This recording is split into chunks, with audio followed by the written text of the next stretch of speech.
entrei em competição a brincar, em que ir positivo a sério. Fui para o Sporting, sofri bastante, mas hoje sou feliz.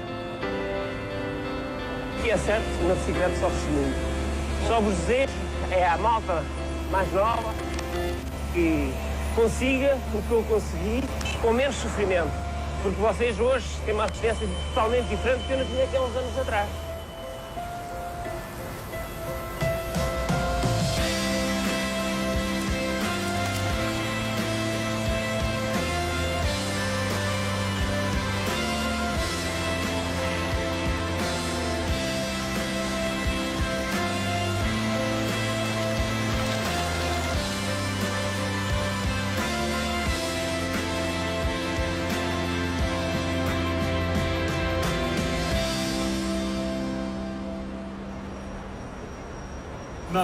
Joaquim Agostinho nasceu em Bergenjas, Torres Vedras, em 7 de abril de 1943 e nada fazia querer que enverdasse pelo ciclismo. Foi o corredor do Sporting João Roque quem primeiro se apercebeu do seu talento. Tinha Agostinho 24 anos. Apareceu uma prova no Barro, que é uma prova que se faz nas festas do Natal, onde ele foi lá fazer o começo. E é claro, eu vi nele que realmente que ele era estava ali uma coisa fora do normal, que era que a gente também não sabia, depois viemos a saber mais tarde, né? De maneira ele foi lá correr, ganhou logo com uma volta e tal de avanço aos outros todos. Não tardou o Sporting em inscrevê-lo na Federação Portuguesa de Ciclismo, o que aconteceu em 23 de fevereiro de 68. Ainda nesse mês, participa como popular júnior numa prova do calendário da Associação de Ciclismo do Sul, onde tem comportamento meritório. Pouco tempo depois, sagra-se campeão nacional de fundo em juniores e está presente no Grande Prémio Robert Lac, onde é inscrito como amador. Fica em segundo lugar da geral e em primeiro na categoria de juniores. A 8 e 9 de julho participa no Campeonato Nacional de Fundo de Amadores Juniores, alcançando o primeiro lugar e o seu primeiro título nacional. É inscrito então como amador sénior e um pouco mais tarde como profissional. A volta era o grande objetivo. Joaquim Agostinho, quantos anos é que você tem? 25 anos. Curiosamente, com esta idade, só este ano é que apareceu a correr oficialmente, não é assim? Sim, foi este ano primeiro. Então, pode contar como é que isso aconteceu? Isto aconteceu, senhor, porque até eu ir para a tropa, nunca me surgiu a oportunidade de começar a correr. Saí da tropa, fiz uma corrida impopular, em que o João Roque foi lá e gostou, quer dizer, viu o meu valor e convidou-me para trazer ao Sport. E depois, no Sporting, você correu a escala toda, mas num instantinho, não foi? Quer dizer, comecei a correr como amador júnior e depois passei a amador sénior e ganhei os 2 campeonatos. Muito bem. E agora como profissional, já arrancou classificações sensacionais e principalmente no contrarrelógio? Sim, o contrarrelógio é uma das provas que me sinto melhor, corro à minha vontade. Olha uma coisa, Joaquim Agostinho, agora para a volta a Portugal, o que é que você pensa? Eu penso em fazer umas coisas, não é? Mas não vou assim muito longe porque eu tenho pouca experiência. Mas a modéstia de Agostinho não constituiu entrave para o sucesso. Começou a volta de 68 de forma imparável, como se nunca tivesse feito outra coisa, e logo à 5ª etapa chegou à camisola amarela.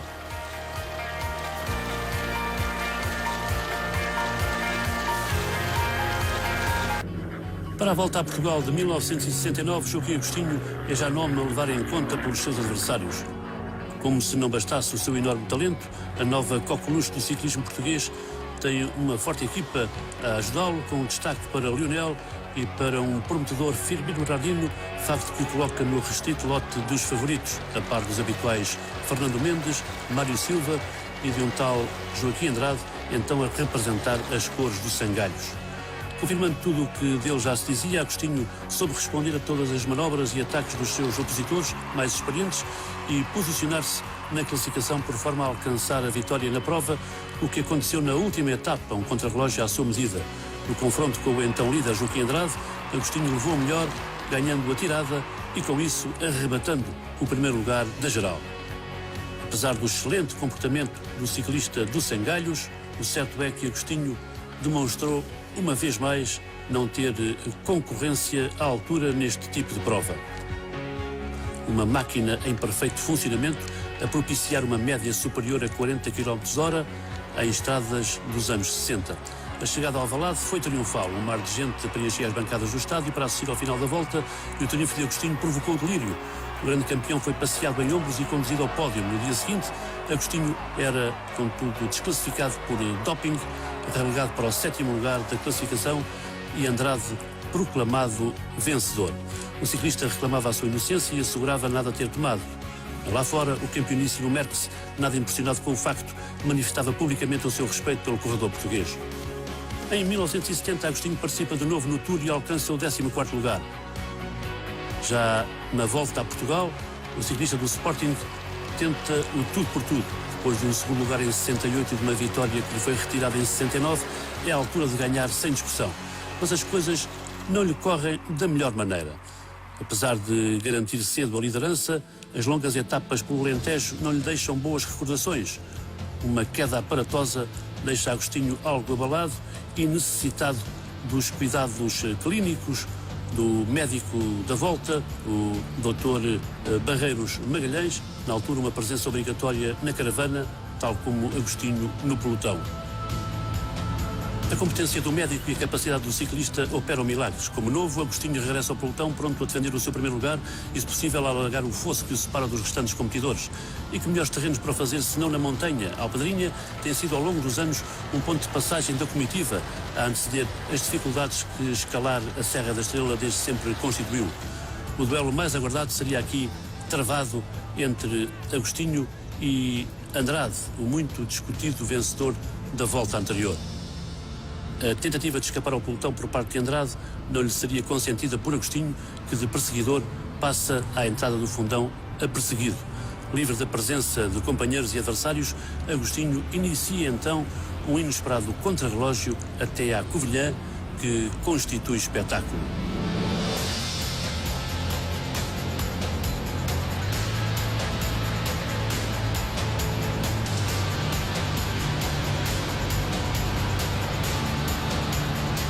Impondo um ritmo poderoso, Joaquim Agostinho chega à meta com larga vantagem e consolida desta forma a sua posição de líder da volta.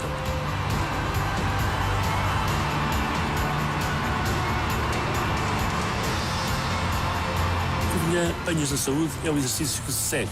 Firmino Bernardino, então uma esperança do ciclismo português e do Sporting, é uma das atrações da etapa, tal como o veterano Joaquim Leão, do Futebol Clube do Porto, vencedor da volta de 1964. Mas as atenções estavam viradas naturalmente para Joaquim Agostinho. Sempre apoiado pelo diretor do Sporting, Dr. Pereira da Silva, Agostinho era o grande favorito e o ciclista viria a confirmar plenamente esse estatuto, fazendo uma corrida ao seu melhor nível.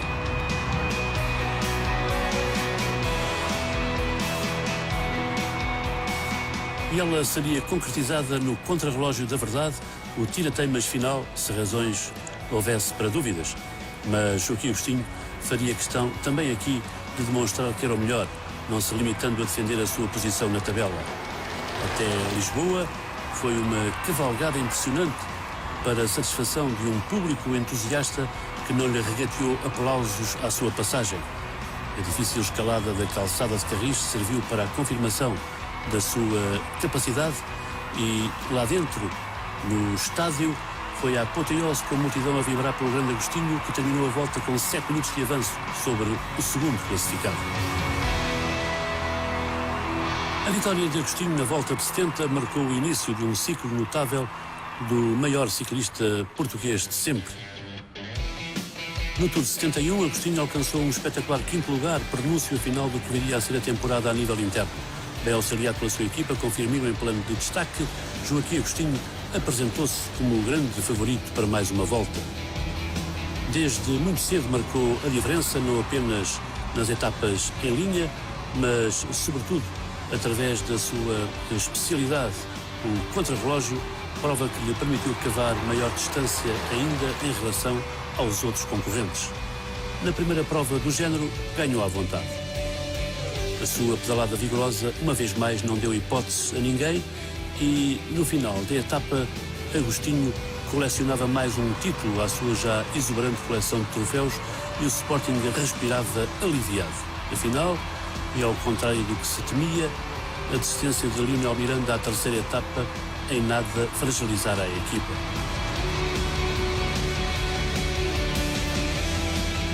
Mas a superioridade do corredor leonino manifestava-se também noutros e bem mais difíceis terrenos, onde se impôs com a naturalidade bem própria de um campeão. Na sempre seletiva escalada da Serra da Estrela, Joaquim Agostinho dispôs do pelotão como quis e depois de se desembaraçar dos adversários 1 a 1, lá iniciou mais um contrarrelógio que não estava no programa, mas que Agostinho cumpriu de forma demolidora. Em sua perseguição, mas a razoável distância, os mais capazes, aqui representados por Firmino e Mendes, que lutavam com denodo pela melhor classificação possível. O segundo lugar, naturalmente, porque a vitória, essa, voltava a pertencer ao homem de Torres Vedras. No dia seguinte, na nova visita à Serra que a volta comportava, Agostinho voltou a explicar como era. Ainda a caravana mal saída da Covilhã, já o ciclista do Sporting tomava a dianteira e ganhava confortável vantagem sobre o grosso da coluna. Apenas um homem da Coelima e o seu lugar-tenente Firmino Bernardino aguentaram o ritmo das primeiras pedaladas, mas mesmo esses por pouco tempo. A meio da subida, Agostinho repetia a proeza, rubricando nova exibição a solo perante a satisfação do seu técnico Manuel Graça, que acompanhou toda a corrida até lá ao cimo, numa etapa onde Agostinho e o Sporting voltaram a denunciar uma superioridade incontestável.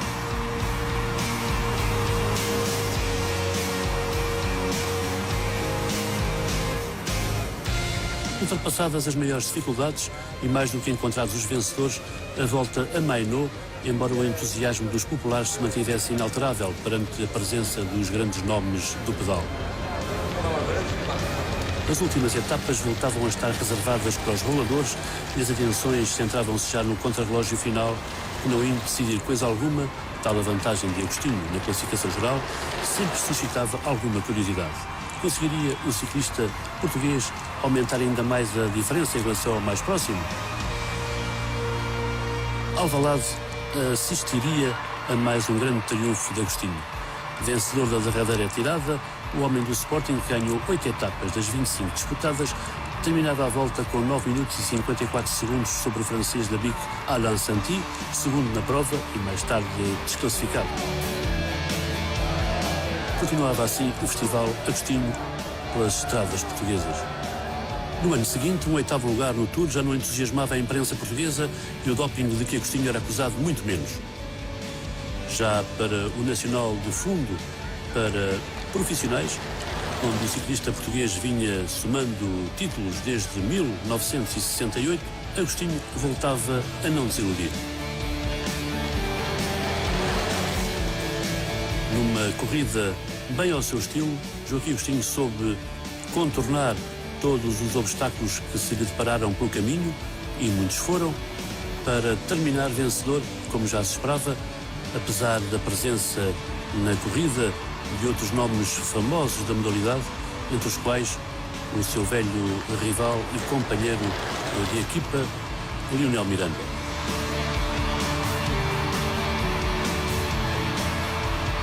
No final, a volta de honra fez-se de automóvel.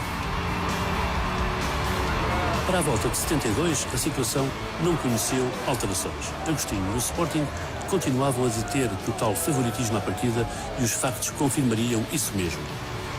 Para além do nível acima da média do trio Agostinho, Miranda e Bernardino, o Sporting soube manter em prova até a final os 10 ciclistas que a iniciaram numa cabal demonstração do forte espírito de equipa. Apesar disso, as diferenças de tempo, quer individual, quer coletivamente, não foram tão acentuadas quanto as registadas na edição anterior, muito por culpa da Coelima, onde José Martins e Galdamés constituíram sempre adversários de respeito, oferecendo a réplica possível a um Joaquim Agostinho que voltou a apresentar credenciais, mesmo quando a volta rumou até ao encalorado Alentejo. Uma época notável a que Agostinho juntaria o triunfo no prestigiado Grande Prémio Internacional de Sintra, que teve a disputá-lo alguns nomes consagrados da velocipedia internacional. Impondo-se no contrarrelógio, o ciclista do Sporting desde logo se assumiu como o grande favorito. Depois, na segunda corrida da competição, a sempre problemática subida da Penha, Agostinho esteve à altura dos acontecimentos, garantindo o segundo lugar, logo atrás do belga Martens da Flandria. Uma tal classificação proporcionou-lhe a vitória final na importante prova e o reconhecimento internacional chegou pouco depois, quando o ciclista português assinou o contrato pela equipa francesa da BIC para fazer dupla com o famoso Luís Ocaña. Sí, estoy muy satisfecho de tener a Agostinho en mi equipo. Prefiero tenerlo de amigo que de enemigo porque Agostinho tiene muchas cualidades, mucha fuerza. Eu, dentro das minhas possibilidades, eu vou fazer o melhor e vou dar o máximo que puder do meu esforço. E estou numa equipa a sério, uma equipa que eu estou convencido que me irá dar todo o apoio. Ou como chefe de fila ou não, como chefe de fila não interessa o caso. Simplesmente eu dou-me perfeitamente muito bem com o Luís Ocaña e com todos os atletas da Vicky. Eu estou convencido que a equipe da Vicky este ano irá formar um bom conjunto que possa dar colaboração todo aquilo que seja necessário. E foi já na nova qualidade de companheiro de Ocaña que Agostinho correu na Volta à França de 73. Segundo as crónicas da época, esteve melhor do que nunca, mas os interesses da equipa não lhe permitiram mais do que o 8º lugar, o que acontecia pela terceira vez. A Volta de 73 começou com uma vitória de Joaquim Agostinho no prólogo, disputado nas imediações do estádio José Alvalade, o que lhe deu direito a envergar a camisola amarela para a primeira etapa. Depois do habitual passeio de promoção na ponte sobre o Tejo, um percurso neutralizado como de costume, a partida real foi dada da margem sul, em Almada, para uma extenuante jornada de 206 km até Beja. Mais uma vez o Alentejo não teve contemplações com os ciclistas e, como se não bastasse o intenso calor, as quedas não foram poucas, obrigando logo para começar 3 abandonos. Já recomposto, o cortejo prosseguiu a caminhada até à meta, com o Regimento de Infantaria de Beja em peso a assistir à inesperada vitória de Álvaro Roque da Âmbar, uma marca então muito dada a estas andanças do pedal. Roque manteve o comando da prova, mesmo depois de Agostinho, fazendo parelha com o seu companheiro Firmino Bernardino, ter ganho a segunda parte da terceira tirada na pista de Tavira. Mas a vantagem era escassa e Agostinho espreitava a oportunidade de se reapossar do símbolo da liderança, o que não demorou muito tempo a acontecer.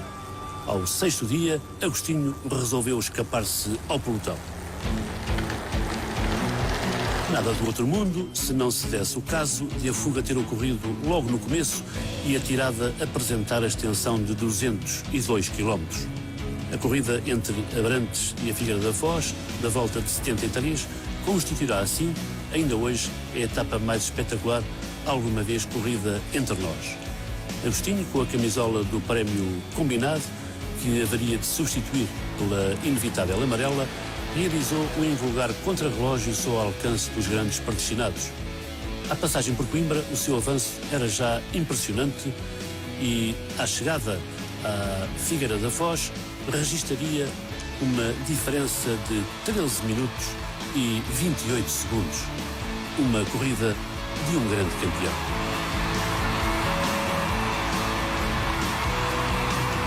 Agostinho, você quando partiu para Abrantes e deu logo a sapatata que o isolou, você pensava realmente fazer o que veio a conseguir fazer?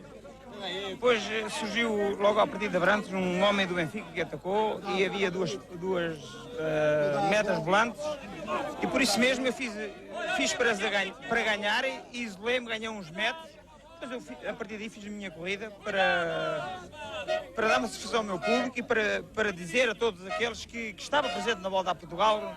Pois havia várias críticas a meu respeito, porque o Joaquim Agostinho é fatigante da Volta à França. É certo que estou cansado da Volta à França, mas cá estou para dar uma satisfação ao meu público e toda aquela massa associativa do Sporting que bem merece eu dar nas vistas. Quando o Agostinho saiu, eu vinha na roda dele mas nunca pensei que ele fosse fazer 200 km sozinho. Olhei para trás, vinha o Mendes e o Andrade e deixei ficar para trás com eles também. Já de amarelo vestido, Agostinho passeou a sua classe pelo norte do país, ganhando o contrarrelógio entre Vidago e Pedras Salgadas, num dia de jornada dupla e de grande azia para o Sporting, que perdeu Firmino e viu Miranda atrasar-se irremediavelmente. Para os Leões, a grande forma de Agostinho chegava à vontade para salvar a honra da equipa. Hoje venci esta etapa, foi um caso especial e fiz tudo por tudo, desde a partida até ao final, para vencer a etapa, para oferecer à minha mulher, que está presente, fez hoje anos, por isso mesmo esta vitória foi dedicada a ela. Já agora eu gostei muito da interrupção. Ana Maria sabia que o Agostinho ia correr para tentar vencer, para lhe dedicar essa vitória? Sim, quer dizer, como era um contrarrelógio, esperei que realmente ele conseguisse. Você satisfeita, naturalmente? Claro. Aliás, você acompanhou a prova? Acompanhei, sim. Sente-se impressionada, Ana Maria, quando viu o marido correr? Um bocadito. Mas já vai estando habituada, não é verdade? Sim, agora já estou mais habituada. Ok, Agostinho, uma coisa, vamos conversar francamente a respeito realmente de um ponto que tem suscitado controvérsias. Há quem diga que o Agostinho não tem competidor à altura à escala nacional. Você sente isso mesmo, não é? Eu devo dizer que competidores têm, por todos os atletas que estão em prova, depois dão luta quando eles querem. Amanhã na subida para a torre, depois depende dos concorrentes que estão em prova, pois eles é que irão movimentar a prova e eu tenho que defender, vamos lá. A jornada era, pois, de consagração para Joaquim Agostinho, que se preparava assim para ganhar a sua quarta volta a Portugal consecutiva, proeza nunca antes alcançada. E no final, tal como se aguardava, Agostinho vestiu a camisola amarela, símbolo do vencedor da prova, e disse sua justiça. Esta vitória para mim foi uma, como tantas as outras que já venci, pois é uma prova muito dura, porque em si o percurso é bastante difícil e nós encontramos durante estes 15 dias da volta a Portugal bastantes dificuldades para poder chegar aqui ao Alvalade, pois bem dispostos e sem azares. Olha, Agostinho, outra pergunta agora. O que é que você pensa da atualidade do ciclismo português? Bem, eu penso que atualmente o ciclismo em Portugal não está bem. Não está bem porque eu penso que se não houver mais, vamos lá, firmas interessadas de patrocinar provas para que os atletas possam correr, pois eu penso que o ciclismo, ano menos ano, vale mais acabar em Portugal porque nós não temos provas. Pois eu não falo por mim, falando por meus colegas e por todos os outros rapazes, passam um ano inteiro a treinando para fazer 15 dias no ano, que é a volta a Portugal. Ora, de maneira nenhuma eles podem se apresentar na volta a Portugal em forma e poder fazer algo para bem dos seus adeptos e vamos lá, e do seu clube.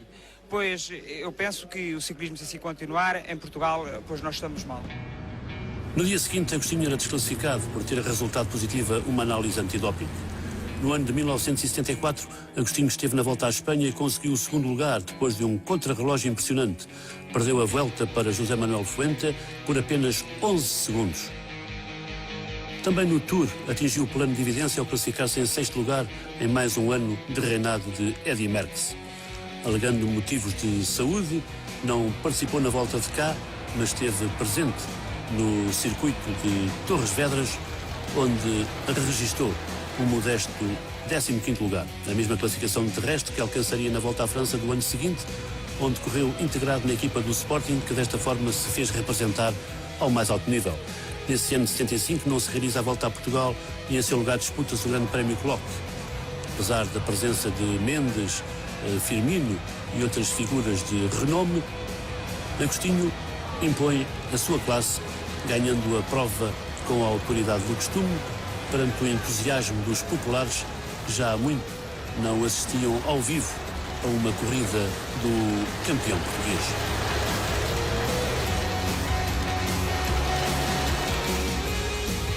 Em 76 é ano negro para Agostinho. Tem dificuldade em arranjar equipa no estrangeiro e, pela primeira vez, admite a hipótese de abandonar a competição. Mas de Espanha a Teca acena-lhe com um convite que ele aceita de imediato. Faz equipa com Fernando Mendes, mas a Teca não vai à volta à França, o que Agostinho compensa com a presença em alguns critérios internacionais. Já em 1977, o ciclista português volta a conhecer momentos de glória. Presente no sempre mencionado Tour, Joaquim Agostinho exibe em plenos Alpes toda a gama dos seus enormes recursos, ganhando a 18ª etapa de forma categórica. É o primeiro no mítico Tourmalet, deixando para trás e a larga distância nomes como Eddy Merckx, Van Impe, Zetmelk ou mesmo Thévenet, o francês que viria a ganhar a prova.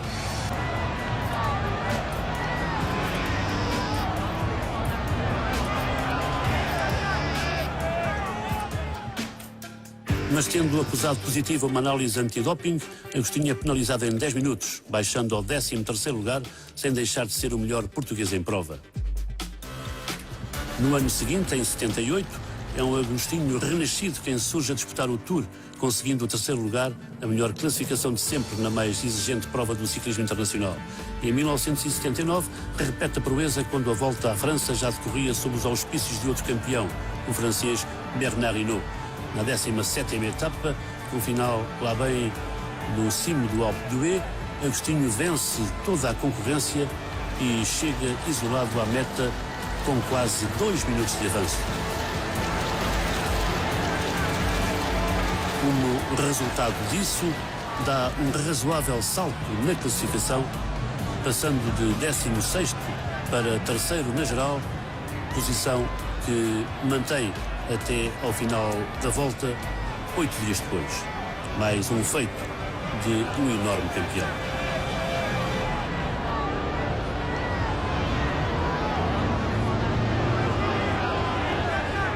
Comecei no ciclismo como uma brincadeira, depois será dizer quem me lançou no ciclismo, meu grande amigo João Roque, e nós desde que comecei em 1968 como, vamos lá, passatempo, e depois gostei e tenho continuado. Há 10 anos estou no ciclismo, pois estou muito satisfeito de conseguir aquilo que esperava mais tarde. E não é por acaso que este último ano, ou seja, o ano 1979, este 3º lugar na Volta à França, não é por acaso, pois lutei para conseguir uma melhor classificação do que os outros anos anteriores. Tive um pouco mala sorte de princípio da volta, o que mais tarde recuperei muito bem e fiquei muito feliz a chegar a Paris com o meu 3º lugar, 1979. E com 37 anos ainda há condições para ganhar o Tour? Sim, no ciclismo, pois, como se diz, não há idade, mas sim a condição física e a preparação que o atleta possa levar. Eu estou convencido que posso ter essa sorte, mas para isso é preciso determinados pontos que muita gente desconhece, não é? Pois não tenho dúvidas possa ganhar uma Volta à França dentro de um ano ou 2 se eu continuar em atividade, mas de qualquer forma pois, também tenho que ter em conta que tenho que arranjar uma boa equipa para me dar toda a colaboração, o que não tenho conseguido até este momento. De facto, correr em França nunca foi fácil para um português, sobretudo quando o português se chama Agostinho, é o melhor da equipa e tem capacidade para se impor aos demais, todos eles estrangeiros. Os belgas pois, têm boas equipas, mas tem que ter o máximo da confiança do seu chefe de fila.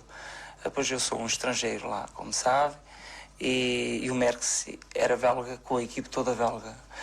O que é certo, para isso é preciso uma grande formação de equipa e, como eu acabei de dizer, ter toda a confiança nesse chefe de fila para dar toda a colaboração.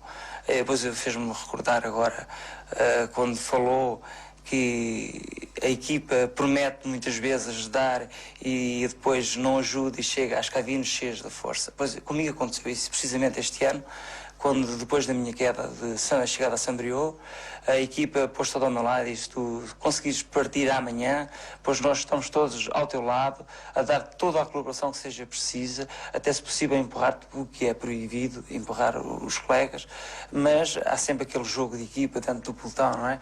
E a determinada altura, se não estou em erro, pois era a etapa de Amiens-Roubaix com a clássica Pabé, e a determinada altura vi-me sozinho. Depois os meus colegas, uns para trás, outros para a frente, não vi ninguém e cheguei à meta simplesmente só com um colega porque o apanhei na estrada já furado. E por isso mesmo, como vê, faltou-me toda a colaboração da equipa que me prometeram. Tenho a imigração portuguesa toda a apoiar-me, a pedir-me em todas as terras, mas não esqueço também que há muita imigração espanhola em França. O que é certo é que eles este ano tiveram azar, a equipe CAS. Eu, por meu lado, pois estou muito satisfeito ao estar em França correndo, ou seja, na minha equipa que é belga, mas correndo as próprias francesas, porque sou muito apoiado em França, não só para a imigração portuguesa, como para a população, para os meus grandes admiradores que eu tenho franceses, que sinto tanto o apoio, como sentia há 8 anos atrás nas voltas a Portugal. Com os olhos postos na volta à França, Agostinho não descurou a sua preparação para a temporada de 1980. 2 terceiros lugares nos anos anteriores fizeram aumentar as expectativas. O que poderia ele fazer nesta nova edição do Tour? Mas Agostinho, apesar de todo o seu empenho, continuava a não ter ilusões.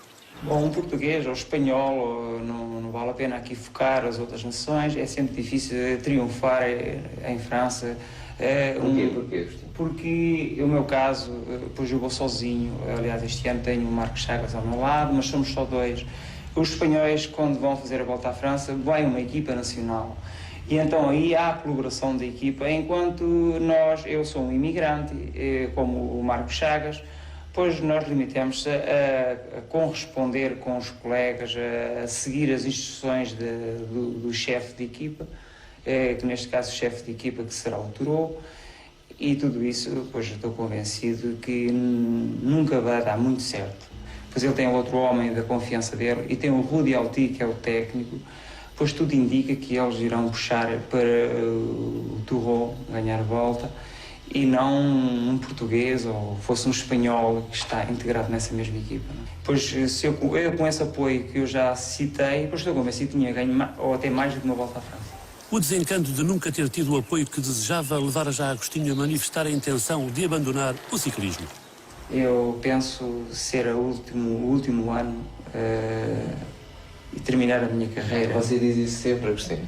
Bom, já lá vão 4 ou 5 anos que eu ando para deixar o ciclismo, mas enfim, no fim da temporada, como as minhas classificações são sempre razoáveis na Volta à França, tenho sempre amigos e algumas equipas interessadas em mim que diz que é uma pena eu deixar o ciclismo porque comecei tarde, depois tenho muito ainda para dar e que me dão boas condições, eu tenho aproveitado. E fora das corridas, não se podia dizer que Agostinho ocupasse o tempo de forma original. O pouco tempo livre que tenho em casa, pois eu passo muitas horas aqui dentro desta garagem, montando bicicletas, desmontando bicicletas. Em cima aqui deste tripé, tenho passado muitos dias até à meia-noite afinando as máquinas, porque eu gosto de correr com as minhas máquinas afinadas por mim. Você corre sempre com as suas bicicletas? Sim, normalmente corro sempre com as minhas bicicletas, por causa do ano passado.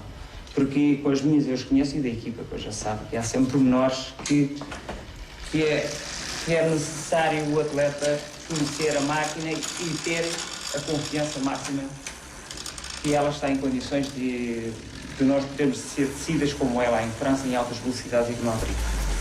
Nesse ano de 1980, na Volta à França, o campeão português dá outra vez nas vistas. Na 18ª etapa, integra uma fuga que lhe garante o 3º lugar e passa, na altura, para 7º da geral. Depois, no contrarrelógio do penúltimo dia, fica de novo em 3º lugar e melhora ainda mais o seu posicionamento na tabela, subindo ao 5º posto, que mantém até a final da prova, igualando assim a classificação de 1971. Depois de uma desinteligência com o seu técnico que culmina com a desistência do Tour de 81, facto que acontece pela primeira vez em 12 participações, Agostinho regressa à alta roda na Volta à França de 83, onde alcança o 11º lugar. Foi a sua última presença no Tour. E de repente, Malveira em peso engalanou-se para receber Agostinho na sua habitual festa de ciclismo de fim de verão. Foi em setembro de 83. Numa altura em que a temporada já terminou, estávamos completamente já parados, já não contávamos com os circuitos e de repente surgiu a oportunidade de fazer este circuito da Malveira para não esquecê-lo e para se manter todos os anos no calendário nacional, e é por isso que eu aqui estou, dando a colaboração, mas enfim, eu reconheço que não vou satisfazer o desejo do público em si, porque não posso, neste momento, dar o espetáculo que eles desejam. A sua época já tinha terminado, não é? Pois a minha época terminou, eu terminei de correr no dia 15 de agosto, como vê, já lá vão 2 meses, e 2 meses parados, pois os músculos ficam completamente desformados e nós não podemos dar aquele rendimento que quando nós damos quando estamos em atividade. O tradicional circuito da Malveira teve o seu prato forte com o festival na pista Túlio Pereira. A presença à última hora de Agostinho fez acorrer ao recinto largas centenas de espectadores que lutaram por completo as bancadas. Ali se disputaram várias provas com especial saliência para a de perseguição por equipas. E nesta, Agostinho, fazendo conjunto com Venceslau, Benjamin Carvalho, António Alves e o francês Bouchery, impôs-se sem dificuldade ao coletivo adversário, onde pontificavam os nomes de Chagas, Andrade e José Martins. O público também ajudou à festa, puxando claramente pelo quinteto de Agostinho e companhia. Independentemente dos resultados, a jornada valeu sobretudo pela presença do campeoníssimo português depois de largo período ausente das provas realizadas entre nós. E quanto ao futuro? Um compromisso com o Sporting de montar uma nova equipa para o ano que vem, mas nós estamos a trabalhar e vamos lá. Eu disse que sim, senhora, se nós conseguirmos passarmos isto a profissionais. Pois eu devo dizer que neste momento não posso dar a garantia se estou ou não no Sport o ano que vem, porque não sei se nós conseguimos ou não o nosso objetivo. Mas se efetivamente voltar a existir ciclismo profissional em Portugal, o Agostinho estará cá e no Sporting? Com certeza, era com muito gosto que eu terminava a minha carreira no país onde comecei, ou seja, o meu país, não é? E é nesse sentido que eu estou a fazer todo o esforço para que, com a colaboração de um grupo de amigos, para voltarmos isto aos profissionais. A coisa está bem encaminhada? Em princípio, não está muito bem encaminhada. É o problema de passar ao profissionalismo outra vez cá em Portugal? Eu não sei, neste momento até não lhe posso acrescentar mais, porque ainda não aprofundei bem qual é a razão que há pessoas que lhe interessam que nós continuemos no madurismo. Porque nós, no ciclismo, pois temos tradições já bastante conhecidas, que temos homens com valor para poder competir lá fora, ao lado dos profissionais. E não sei porquê que há uma má vontade de voltar novamente ao profissionalismo. Eu creio que era bem, para bem do ciclismo nacional, é que houvesse mais colaboração perante os órgãos que estão ligados ao ciclismo. Mas as coisas acabaram por resolver-se a contento, infelizmente, dizemos-lo agora, e em 84 o Sporting, com Agostinho, regressou às estradas portuguesas, participando na Volta ao Algarve de triste memória. Desde o início, a equipa leonina revelara superioridade incontestável, mas faltava chegar à camisola amarela. Disso se encarregou Agostinho no contrarrelógio que a prova comportava. 30 km com partida das imediações de Lolé e chegada ao mesmo local, que o ciclista do Sporting cumpriu uma média superior a 39 km horários, o que, para as condições do percurso e, sobretudo, do tempo, era bastante razoável.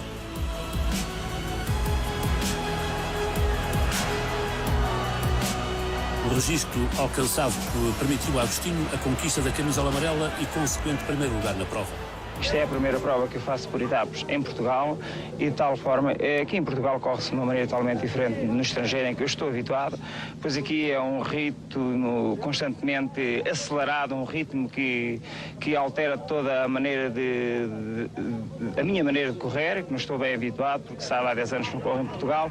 O ritmo lá fora é totalmente diferente, as estradas são outras. E sem dúvida o Sport pois é a equipa que tem que pôr o andamento e tem que dominar tudo, pois é bastante difícil dizer neste momento se vai até ao fim. De qualquer forma, eu e toda a minha equipa vamos trabalhar para que isso aconteça e se não acontecer, pois esperamos dias melhores. Como é que pensa que o Sporting Raposeira tem estado a reagir a esta prova, a esta volta? É a primeira prova em Portugal, por etapas, que a equipa do Sport Raposeira pois participa, pois eu creio que é um bom início, porque nós, a partir deste momento, temos provas no estrangeiro por etapas, provas de responsabilidade. Eu creio que isto vai trazer-nos um ritmo que será útil para as provas próximas que a gente vai disputar. Mas no dia seguinte, a desgraça abateu-se sobre a corrida, cortando de forma impiedosa os sonhos do grande campeão. A etapa, a penúltima da prova, começou com 20 minutos de atraso devido a um erro dos juízes e cronometristas relativamente à tirada anterior. Nada fazia prever que a ligação Faro-Quarteira, na distância de 77 km, poupará-se quaisquer surpresas nas classificações, em especial depois de Joaquim Agostinho, confirmando não ter ainda por cá rival à altura, se ter apossado de forma tão categórica da camisola amarela. Por outro lado, o Sporting reforçara a sua posição de líder na geral por equipas e, à chegada à meta, confirmaria isso mesmo, com Chagas e Carlos Marta a assegurarem as duas primeiras posições. Mas, ao mesmo tempo que Chagas cantava a vitória, lá atrás desenhava-se a tragédia. A uns 300 metros da chegada, um cão atravessara-se no caminho de Agostinho, provocando-lhe uma queda que o deixara extremamente combalido. Amparado pelo seu companheiro José Amaro e depois por populares, Agostinho foi conduzido à residencial onde a equipa do Sporting se alojara, numa altura em que se desconhecia ainda o estado crítico em que o ciclista se encontrava.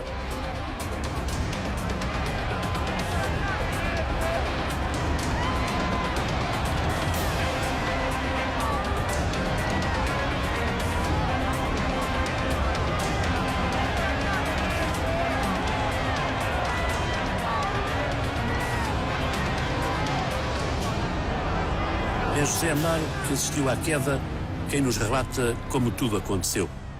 300 metros antes da meta, antes ainda, na curva que antecede a reta final, houve uma queda de vários ciclistas e esta do Agostinho dá-se a 350 metros, um cão não muito grande, vinha portanto da berma para a direita da praia e atravessou em grande velocidade, e o Agostinho também vinha em grande velocidade já na reta final e bateu portanto ao meio do cão e é projetado no ar e quando caiu já com a cabeça no chão e foi arrastado cerca de 15 metros mais ou menos, com a parte dos ombros e tudo de rastro.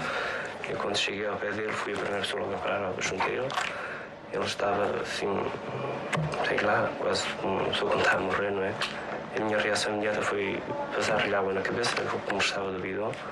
Houve assim logo o apoio popular, tentaram levantá-lo e tal, e entretanto chegou o nosso mecânico Francisco Garujo, que me ajudou a pôr em cima da bicicleta. E eu só nos podia ver, empurra, mas assim já com uma voz assim, quase, sei lá, não sei explicar. E aí fui com a parede até à meta e eu veio até lá. Depois de eu estar no chão, a melhor opinião era ter ido para o hospital. Houve as tais, sei lá, pensou-se que não era nada grave. Foi ajudado a levar-se no nosso carro para a residência onde nós estávamos, onde o massagista até lhe perguntou à entrada da pensão o que era que tinha na mão, que era até uma chave, e ele não reconheceu, ele estava consciente. Deitámos-lo, despimos-lo e foi lavado com água de colônia e tal, ele repousou ali com um gelo na cabeça. Passado uma hora mais ou menos ele levantou-se e foi à casa de banho, lavar a cara e tal. Só que depois disse para o colega de quarto, que era o Bandido Ferreira, que estava-se a sentir com tonturas, secura na boca e vômitos, e só uma coisa, uma opção foi levar-lo mesmo de facto ao hospital. Eu não levei, claro, não havia nada de nada e fomos então para Faro. Mas todas as tentativas para o salvar revelaram-se infrutíferas. A 10 de maio de 84, Agostinho, o melhor ciclista português de sempre, desaparecia do nosso convívio e o seu funeral constituiu uma impressionante manifestação de pesar. O povo anónimo, que nunca lhe regateara aplausos, soube também estar presente na despedida.